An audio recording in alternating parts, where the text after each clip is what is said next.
Hey guys, this is Jagmohan from NIT Andhra. तो ये solid state का अब लास्ट लेक्चर पढ़ने जा रहे हैं, यानी कि ये आज टॉपिक जो पढ़ लेंगे उसके बाद ये चैप्टर खत्म हो जाएगा। तो चलिए शुरू करते हैं बिना समय को वेस्ट किए। हमारा नेक्स्ट टॉपिक जो है वो है वर्ड्स। हमने पिछले लेक्चर में यहीं पे छोड़ा था, क्योंकि हमने उसमें ट्रायंगुलर वर्ड्स को कवर कर लिया था, पर मैं सोच रहा हूँ कि आपको स्टार्टिंग से रिवाइज करा दूं। तो इसमें सबसे पहला आता है आपका ट्रायंगुलर वर्ड्स है, जो कि हम पहले ही पढ़ चुके हैं कि 2D हेक्सागोनल होता है उसमें। और यहाँ जो खास बात देखने योग्य वो है कि small r by capital R का हमें रेशियो देखना है। अब स्मॉल r क्या होता है ये बात आप अच्छी तरह से समझते हैं, क्योंकि स्मॉल r है वो रेडियस ऑफ वर्ड्स है और कैपिटल R क्या है, रेडियस ऑफ स्फीयर है। तो ये जो खास बात है वो देख रहा है कि r बाई r का जो रेशियो अपने को मिल रहा है वो मिल रहा है 0.155 मिल रहा है। याद रखिएगा जब आपको क्वेश्चन पूछा जाएगा आपसे, तो उस क्वेश्चन के अंदर वो इस रेशियो का काम आएगा, क्योंकि इसी रेशियो के आधार पर अगर आपको वर्ड्स डिसाइड करने होंगे कि उनका रेशियो क्या होगा दोनों का, तो वो कितना आएगा 0.155 आ जाएगा। इसके बाद अगर मैं बात करूं तो हमारा दूसरा टॉपिक है वो है टेट्राहेड्रल वर्ड्स। अगर टेट्राहेड्रल वर्ड्स की बात करूं तो जिसको अब टीवी कहते हैं, अपन शॉर्ट में टीवी के नाम से जानते हैं।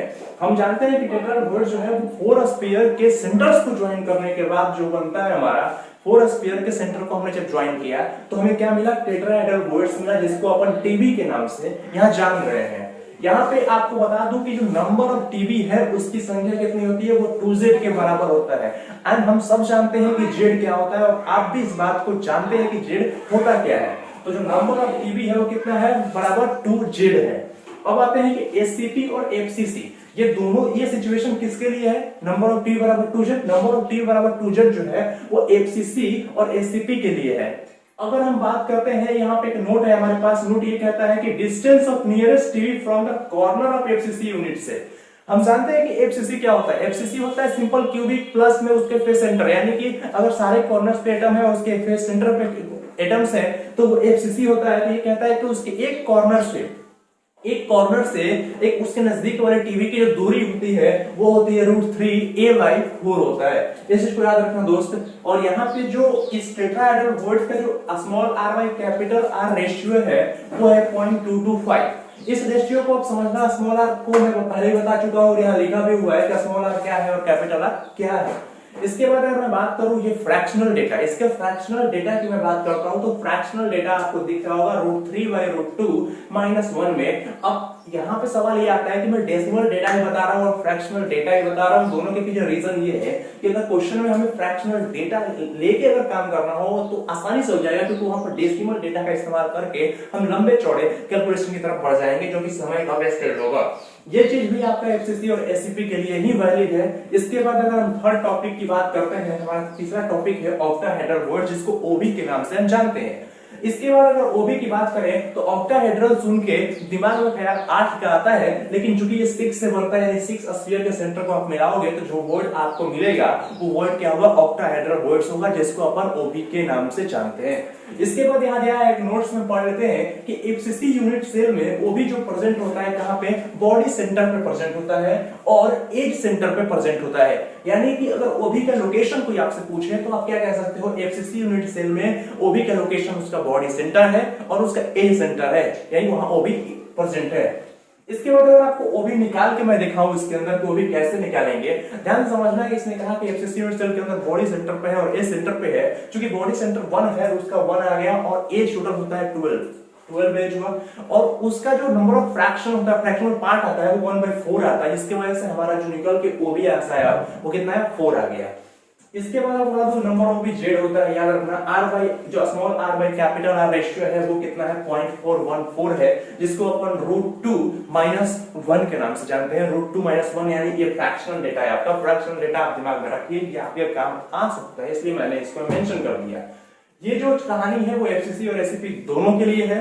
अगर वही मैं बात करता हूं कि ओबी और टीवी के मैं देखूंगी कौन ज्यादा है, तो ओबी क्या है, ज्यादा है किससे, टीवी से। अब बात करता हूँ क्यूबिकल वॉइड्स की। अगर क्यूबिकल वॉइड्स की मैं बात करूं, जिसको सीबी के नाम से अपन जानते हैं, हम कह सकते हैं कि form at the body center of simple cubic unit cell. यानी जो सिंपल क्यूबिक यूनिट सेल होता है उसके बॉडी सेंटर पर प्रेजेंट होता है कौन सा, क्यूबिकल वॉइड्स। यानी कि यहाँ पे नंबर ऑफ क्यूबिकल वॉइड्स है वो बराबर अपन क्या कह सकते हैं, जेड के बराबर है। नंबर ऑफ क्यूबिकल वॉइड्स बराबर जेड है, और यहाँ पे small r by capital r जो है उस रेशियो जो है वो 0.732 के बराबर है। याद रखना कि अगर आपको क्वेश्चन में कहीं सीसीपी दिखता है तो उसको आप एफसीसी मान के चलिएगा, क्योंकि सीसीपी और एफसीसी एक समान है। तो जहां भी आपको सीसीपी मिले आप कंफ्यूज मत होना यार, वहां पे एफसीसी उसे ट्रीट करके आगे प्रोसीड कर जाना। अब हम पढ़ते हैं इन एफसीसी यूनिट सेल में। एफसीसी यूनिट सेल के अंदर कुछ दूरियां हैं, उन चीज को समझते हैं। पहला है कि दो टीबी के बीच की दूरी कितनी होगी। दो टीबी के बीच की दूरी हमारा a/2 होता है। याद रखना सवाल के अंदर अगर हमें इस तरह का हेल्प मिल जाए तो कितनी अच्छी बात होगी कि हमें दूरी पता चल जाए, हमें कैलकुलेट ना करना पड़े। तो दो टीबी के बीच की दूरी कितनी होगी, a/2 होगी। और अगर ओबी होगी, दो ओबी के बीच की दूरी कितनी होगी, a/√2 होगा। और एक ओबी और एक टीबी, इन दोनों के बीच की दूरी कितनी होगी, तो √3a/4 होगा, √3a/4। Along body diagonal number of TB and OB। अब देखो सवाल ये आता है कि अगर किसी ने पूछ दिया आपसे कि एक बॉडी डायगोनल के लॉग, एक बॉडी डायगोनल है और उसके along कितने टीबी और कितने ओबी हैं, अगर इस चीज को बताना हो आपको तो उसके लिए भी मैंने हेल्प कर दी आपकी। वो है कि बॉडी डायगोनल जो है उसके along दो टीबी और एक ओबी होता है। ये रहा, टीबी की संख्या 2 है और ओबी की संख्या 1 है। आते हैं दोस्त रेडियस रेशियो। जो रेडियस रेशियो होता है आयोनिक कंपाउंड्स में, जो आयोनिक कंपाउंड है उसके अंदर जो रेडियस रेशियो की अपन बात करेंगे वो देख लेते हैं। R+/R- बराबर में होता है radius of cation by radius of anion. R+ जो है वो रेडियस है किसका, केटायन का, और R- जो है वो रेडियस है एनायन का। ध्यान देना कि radius ratio determine the coordination number and structure of ionic solid. यानी कि जो रेडियस रेशियो होता है अपन का, वो रेडियस रेशियो क्या करता है, आयोनिक सॉलिड के स्ट्रक्चर और कोऑर्डिनेशन नंबर को डिसाइड करता है। तो अपने को इसका फायदा ये मिलेगा कि अगर ये डिसाइड कर रहा है कोऑर्डिनेशन नंबर को और उसके स्ट्रक्चर को, यानी कि आगे की कहानी जो होने वाली है बड़ी इंटरेस्टिंग होने वाली है। अब आते हैं यहाँ पे, कहता है ये रेडियस रेशियो को बढ़ा दे। अगर रेडियस रेशियो को बढ़ाते हैं तो कोऑर्डिनेशन नंबर अपने आप बढ़ जाता है। ये कहानी है कि अगर रेडियस रेशियो R+/R- क्या हुआ, रेडियस रेशियो हुआ, अगर उसको इंक्रीज करते हैं अपन तो कोऑर्डिनेशन नंबर भी इंक्रीज हो जाता है। अब यहाँ पे देखते हैं एक केस, यहाँ पे केस ये है R+, अगर रेडियस केटायन का रेडियस वॉइड्स के रेडियस के बराबर हो जाए, जो कि आइडियल सिचुएशन है। तो चूंकि हम जानते हैं कि आइडियली भी मान के चलते हैं कि क्या क्या सिचुएशन क्या है, सिनेरियो क्या है। तो अगर केटायन का रेडियस वॉइड्स के रेडियस के बराबर हो जाए दोस्तों, वो आइडियल सिचुएशन है। और कांटेक्ट, अब वहां पे दो केसेस देखेंगे कांटेक्ट बिटवीन, क्या पॉजिटिव और नेगेटिव का कांटेक्ट पॉसिबल है। ये कहता है कि जी हाँ पॉसिबल है आइडियल सिचुएशन में। फिर कहता है कि क्या नेगेटिव का कांटेक्ट पॉसिबल है, ये बोलता है बिल्कुल पॉसिबल है। अब दूसरा केस देखते हैं कि केटायन का रेडियस ज्यादा हो गया वॉइड के रेडियस से। तो यहां पे अब देखते हैं कि वही दो केस यहां पॉसिबल है कि नहीं। बोलता है कि पॉजिटिव और नेगेटिव कांटेक्ट तो पॉसिबल है, पर नेगेटिव कांटेक्ट नहीं पॉसिबल है। याद रखना नहीं पॉसिबल है। इसके बाद तीसरा जो कंडीशन है वो है कि जो केटायन का रेडियस है वो कम होता है किसके, वॉइड के रेडियस से। अगर कम होता है तो रीजन क्या है, ये बोलता है कि डज नॉट एग्जिस्ट। अगर ये केस मान के आप चलते हैं तो एग्जिस्ट नहीं करेगा। और क्यों नहीं करेगा, उसके पीछे का रीजन है कि जो एनायन रिपल्सन है वो डोमिनेट कर जाएगा। यानी एनायन रिपल्सन डोमिनेट कर जा रहा है, इसलिए ऐसा नहीं हो पा रहा है। इसके बाद बात कर पड़ रहे थे ये वाला टॉपिक कि जो रेडियस रेशियो है, रेडियस रेशियो और आपका वॉइड्स से कोऑर्डिनेशन नंबर है केटायन का। तो जो रेडियस रेशियो है इसमें हम 3 सिचुएशन देखेंगे, 3 नहीं 4 सिचुएशन देखेंगे, और उसके रिस्पेक्टिव वॉइड्स भी देखेंगे और रिस्पेक्टिव कोऑर्डिनेशन नंबर भी देखेंगे केटायंस का। तो जो रेडियस रेशियो है अपन अगर 0.155 से 0.225 के बीच है, अगर 0.155 से 0.225 के बीच है अगर रेडियस रेशियो, तो वॉइड्स हमारा क्या कौन सा है, ट्रायंगुलर वॉइड्स है। याद रखना ट्रायंगुलर वॉइड्स है। और कोऑर्डिनेशन नंबर कौन सा है, कोऑर्डिनेशन नंबर 3 है।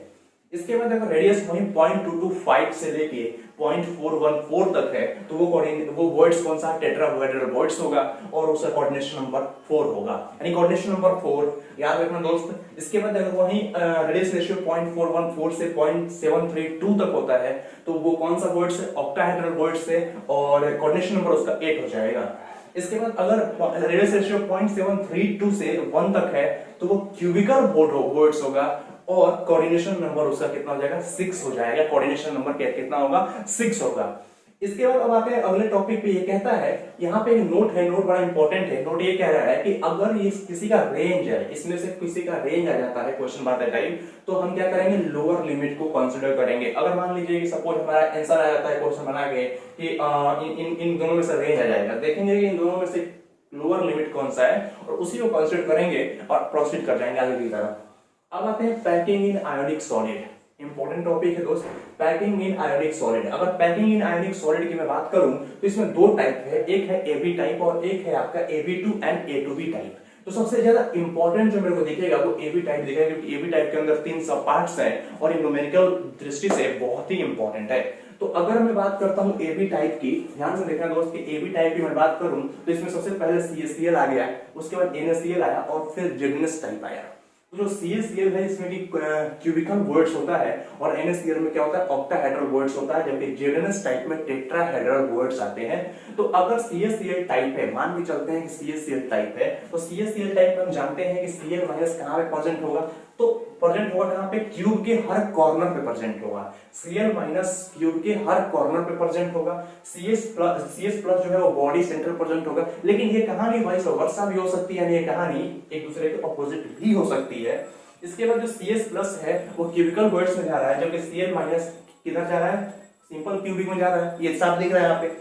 कोऑर्डिनेशन नंबर की बात करें तो CS प्लस का कोऑर्डिनेशन नंबर 8 है और Cl माइनस कोऑर्डिनेशन नंबर भी 8 है। तो दोनों का रेशियो निकल के कितना आ रहा है 8:8 आ जा रहा है। इसके बाद देखना कि जो number of next nearest neighbours होंगे Cl माइनस के लिए, यानी जो number of next nearest neighbour है इसके लिए Cl माइनस के लिए वो कितना हो रहा है वो 6 हो रहा है। यानी कि number of next nearest neighbour कितना हो रहा है Cl माइनस का 6 हो रहा है। तो देखना कि यहाँ पे Z इसका कितना है Z1 आ जा रहा है और रैंक भी इसका 1 है। अब यहाँ पे जो है ना ब्रैकेट में बंद किया है जो फॉर्मूला वो बहुत ही इंपॉर्टेंट है फॉर द न्यूमेरिकल सॉल्विंग, तो प्रॉब्लम सॉल्विंग बोल सकता हूं। तो ये आप कहता है फॉर्मूला को ध्यान से देखना, √3a बराबर 2 into r plus plus r minus, यानी कि ये जो ब्रैकेट में आपको दिख रहा है √3a बराबर में 2 into r plus r minus, ये इतना इंपॉर्टेंट है क्योंकि इसी से सवाल मैक्सिमम सवाल सॉल्व होते हैं इस टॉपिक पे बेस्ड। ठीक है, यहाँ पे जो a बराबर 2r आप देख रहे हो वो आइडियल सिचुएशन है, इसी का आइडियल सिचुएशन है a बराबर 2r। पैकिंग फ्रैक्शन कैसे निकालेंगे, सवाल ये भी है कि पैकिंग फ्रैक्शन कैसे निकालेंगे। पैकिंग फ्रैक्शन निकालने का तरीका होता है, हमको पता है कि Z into volume of sphere by volume of unit से। Z यहाँ पे 1 है इसलिए आपको दिख नहीं रहा होगा, और जो वॉल्यूम ऑफ स्फीयर में आपका केटायन और एनायन दोनों आ जाएगा। तो 4/3 पाई आर क्यूब प्लस वाला और प्लस में 4/3 पाई आर क्यूब माइनस यानी कि एनायन वाला, बाई में यूनिट सेल का वॉल्यूम 2r का होल क्यूब। इसके बाद आपको बता दूं कि r/r रेशियो यहाँ पे है, small r capital R ratio जो है वो कितना है 0.732 है। अगर ये रेशियो इतना मिल रहा है आपको तो समझना है ये कौन सा है CaCl टाइप है, CaCl टाइप। इसके बाद मैं बात करूंगा NaCl टाइप की। ध्यान से देखना यार, गौर से देखना कि NaCl टाइप क्या होता है। NaCl टाइप में आपको बता दूं कि Na प्लस कहां जाएगा बॉडी सेंटर पे जाएगा और A सेंटर पे जाएगा। ये कहानी वैसा वर्सा भी हो सकती है। इसके बाद जो Cl माइनस है वो कहां जा रहा है कॉर्नर पे जा रहा है और फिर सेंटर पे जा रहा है, कॉर्नर पे और फिर सेंटर पे। तो कहां जाए देखा जाएगा और यहां से जो कंक्लूजन निकालते हैं निष्कर्ष निकलता है कि Na प्लस कहां जा रहा है OB में ऑक्टाहेड्रल वॉइड्स में जा रहा है और जो आपका Cl माइनस है वो FCC में जा रहा है यानी कि फेस सेंटर क्यूबिक में जा रहा है। इसके बाद यहाँ पर देखना है कि जो नंबर ऑफ Na प्लस और Cl माइनस आयंस है कि जो पोजीशन है वो 13 और 14 है, या उसको 14 और 13 भी अपन कह सकते हैं, यानी 13 14 और 14 13 दोनों हो सकता है। ऑप्शन में आपके 13 14 की जगह 14 13 मिले तो वो भी आपको टिक करना है। इसके बाद आपको कोऑर्डिनेशन नंबर की मैं बात करूं तो 6:6 है। इस चीज को ध्यान से देखना कि कोऑर्डिनेशन नंबर कितना है 6:6 है, Cl माइनस का 6 है और 6:Na प्लस का भी 6 है, तो कोऑर्डिनेशन नंबर कितना हो गया 6:6 हो गया। इसके बाद मैं number of next nearest neighbour की मैं बात करूं, यहाँ पे Cl माइनस की जैसे ऊपर में बात किया था कि number of next nearest neighbour जो है Cl माइनस का ऊपर में 6 था और यहाँ पे कितना है 12 है। इस चीज को ध्यान में रखना कि CL टाइप के अंदर Cl माइनस का नेबर है वो 6 है, जबकि यहाँ पर नियरेस्ट नेबर जो है इसका Cl माइनस का कितना है 12 है। यहाँ पर रैंक 4 है और Z की वैल्यू भी 4 है। जो हमारा ये है इसी में से जो हमने Z बराबर 4 और रैंक 4 पढ़ लिया था इसका, उसके बाद हम पढ़ रहे थे कि इसका A बराबर 2 into r plus plus r minus ये क्या उसका फॉर्मूला, जैसे यहाँ पे ये फॉर्मूला आपने पढ़ा √3a बराबर 2 into r plus r minus यानी कि radius of cation plus radius of anion, उसी तरह से यहाँ पे A बराबर 2 into radius of cation plus radius of anion हो गया। ए बराबर 2 रूट 2 आर माइनस आर है, वो आइडियल सिचुएशन है, उसको ध्यान से समझना। इसके बाद पैकिंग फ्रैक्शन, वहां पे जैसे यहाँ मैंने बताया था कि z into volume of sphere by volume of unit cell, वही कहानी यहाँ पे भी है, z into volume of sphere by volume of unit cell. यहाँ पर स्फीयर जगह पर केटायन और एनायन दोनों आएंगे, तो जेड इनटू पहले आपका वॉल्यूम हो जाएगा किसका, केटायन का, plus Z into volume anion और फिर वॉल्यूम ऑफ यूनिट सेल। यहाँ पे भी जो R प्लस में R रेशियो, जो R माइनस रेशियो है, उसे भी आप ध्यान से देखना, गौर से देखना। यहाँ पे वो रेशियो कितना हो रहा है, 0.414 हो रहा है, कितना, 0.414। इसके बाद जेडनेस टाइप की बात कर लेते हैं। जेडनेस टाइप जो है कहानी, जेडनेस टाइप, तो जेडनेस टाइप में आपका क्या है, वो है Zn+2, जो कि Zn+2 कहा जाएगा सिर्फ टीवी में जाएगा, टीवी में, और हाफ ऑफ द वर्ड्स में, only half of the words, alternative TV में। कहानी यहाँ पर, कहानी में थोड़ा सा ट्विस्ट है, इस चीज को समझना यार। ये कहता है कि Zn+2 जो है ना, वो टीवी में जा रहा है, लेकिन हाफ ऑफ द टीवी में जा रहा है, अल्टरनेट टीवी में जा रहा है, यानी एक में गया, एक को छोड़ दूसरे में गया, अल्टरनेट टीवी में जा रहा है, ठीक है। इसके बाद जो S2 माइनस है वो कहां जा रहा है, S2 माइनस जा रहा है FCC के अंदर, यानी फेज सेंटर क्यूबिक के अंदर जा रहा है। कोऑर्डिनेशन नंबर की मैं बात करूं तो कोऑर्डिनेशन नंबर हमारा है वो टोटल 4:4 है, 4:4। और कैसे 4:4, Zn+2 का 4 हो गया और S2 माइनस का 4 हो गया। इसके बाद नंबर ऑफ जो नेक्स्ट नेबर है S2 माइनस वो कितना है, नंबर ऑफ जो नेक्स्ट नेबर है S2 माइनस वो कितना है, 12 है, याद रखना। जैसे यहाँ पे इन सब के बाद इसके नेबर्स के बारे में पढ़े थे, यानी CL में भी नेबर पढ़ा था Cl माइनस का, और फिर NaCl में भी Cl माइनस का नेबर पढ़ा, उसी तरह से S2 माइनस का भी नियरेस्ट नेक्स्ट नेबर होता है और वो 12 होता है। तो आइए चलो आपको रिवीजन करा देता हूँ कि CL में जो Cl माइनस का नेबर था वो 6 था, जबकि NaCl में जो Cl माइनस का नेक्स्ट नेबर वो 12 था, और यहाँ पे Zn में H2 का जो नेक्स्ट नेबर है वो कितना है, 12 है। जेड की वैल्यू 4 होती है यहाँ पे भी, और रैंक यहाँ पे भी 4 ही होगा। इसके बाद जो यहाँ पे जो radius of cation plus radius of anion का सम है वो √3/4 होता है। ये बॉक्स के अंदर ये फार्मूला आपको याद होना चाहिए, फार्मूला रट जाओ यार। इसके बाद आइडियल सिचुएशन है A बराबर 2√2R। अब आते हैं पैकिंग फ्रैक्शन, इसके भी पैकिंग फ्रैक्शन की बात कर लेते हैं। पैकिंग फ्रैक्शन आपको पता है z into volume of sphere volume of unit cell, फिर से रिपीट नहीं करूंगा मैं, आप ये बात समझ रहे होंगे अच्छी तरह से। इसके बाद आपका जो रेडियस रेशियो है, केटायनिक रेडियस रेशियो कितना है, 0.225 है। अब देखिए, अब जो टॉपिक आपको दिख रहा है ये थोड़ा सा इंपॉर्टेंट टॉपिक है यार, और ना सिर्फ मेंस बल्कि एडवांस टाइप के लिए भी टॉपिक इंपॉर्टेंट है, नीट में भी आ सकता है। यहाँ पे है AB2 टाइप और CA2 जिसको क्लोराइड स्ट्रक्चर कहते हैं, और एक है A2B टाइप और एंटी क्लोराइड स्ट्रक्चर उसको बोलते हैं। तो सबसे पहले हम देखते हैं AB2 टाइप का यानी CA2 टाइप का क्लोराइड स्ट्रक्चर, ठीक है। इसमें आपको देखना क्या है कि एक माइनस कहां जाता है, सारे टीवी में जाता है, एक माइनस किधर जाता है, सारे टीवी में। इसके बाद आपको बात करूं सारे टीवी में एक माइनस गया, Ca+2 जो है FCC में आता है, FCC फेस सेंटर क्यूबिक में, फेस सेंटर क्यूबिक में सारे कॉर्नर पे और फेस सेंटर पे। इसके बाद जो कोऑर्डिनेशन नंबर होगा 8:4। अब तक आप इक्वल कोऑर्डिनेशन नंबर देखते आ रहे थे दोनों पार्ट का, लेकिन यहाँ पे आपको 8:4 दिख रहा होगा कोऑर्डिनेशन नंबर, जिसमें Ca+2 का कोऑर्डिनेशन नंबर 8 होता है और एक माइनस का 4 होता है। तो यहाँ थोड़ा सा ट्विस्ट है यार, इसे याद रखना कि 8:4 कोऑर्डिनेशन नंबर होता है। अब ये जो आप फार्मूला देख रहे हो ना, ये फार्मूला, इस पे क्वेश्चन आपको मिलेगा और बड़ा शानदार क्वेश्चन मिलेगा इस पे। AXBY करके है, जहां पे आपका AXB मतलब अगर आपको ये फार्मूला निकालना होगा, सवाल में पूछता है, बहुत अच्छा सवाल पूछता है इस पे कि AXBY है, क्योंकि सवाल जब देखेंगे तो उस समय इसको समझाऊंगा मैं कि AXBY जो है वो कैसे यूज होगा। क्योंकि इस तरह का फार्मूला निकालना है आपको, तो x यहाँ पर रख दिए, XY निकालना है तो x इनटू में कोऑर्डिनेशन नंबर ऑफ A जो भी आपका कंपाउंड है उसमें A जो है उससे कोऑर्डिनेशन नंबर बराबर में y into coordination number of B। ये ब्रैकेट आप याद कर लेना, दिमाग में बैठा लो इस ब्रैकेट को। इसके बाद z यहाँ पे 4 है और रैंक 4 है, यहाँ पे z भी 4 है और रैंक भी 4 है। इसके बाद जो आपका रेडियस रेशियो का सम है, रेडियस रेशियो में रेडियस का सम, केटायन और एनायन रेडियस का सम है वो √3a/4 है, √3a/4। इसके बाद A बराबर 2√2R, ये जो है आपका किसके लिए आइडियल सिचुएशन है वो। इसके बाद आपको बता दूं कि जो रेडियस जो रेशियो है, केटायनिक रेशियो जो है वो कितना है, यहाँ पे कितना के बीच में आता है, 0.732 से 1 के बीच में आ रहा है। यानी यहाँ पे जो रेडियस केटायनिक रेशियो है वो कितने के बीच में, 0.732 से 1 के बीच में आ रहा है। इसके बाद A2B टाइप और एंटी क्लोराइड स्ट्रक्चर जो है, इसकी कहानी भी हम समझते हैं। ये कहानी ये है कि A+, अगर A+ मतलब सारे टीवी में जाएगा, जो A+ आपको दिख रहा है वो सारे टीवी के अंदर जा रहा है वो, और B2+ जो है FCC में जाएगा, यानी फेस सेंटर क्यूबिक में जाएगा। कोऑर्डिनेशन नंबर यहाँ 4:8 होता है, इसका अपोजिट होता है, सारी कहानी आपको यहाँ पे अपोजिट ही मिलेगी। तो आपको देख लो यहाँ पे कि जो कोऑर्डिनेशन नंबर 4:8 है और ये आपका A+ का 4 है और B2- का कितना 8 है। जेड यहाँ जेड 4 है, रैंक भी 4 है यहाँ पे भी, और जो सम है केटायन और एनायन रेडियस का वो √3/4 है।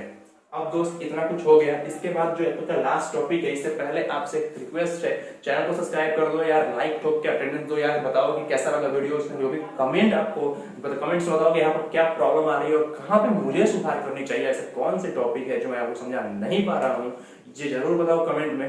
तो लास्ट टॉपिक है, इसको पढ़ लेते हैं और ये चैप्टर यहीं पर समाप्त हो जाएगा। अब देखो यार, प्रेशर, कुछ ऐसे टर्म्स हैं, इफेक्ट्स हैं जिसके वजह से कुछ प्रभाव पड़ती हैं।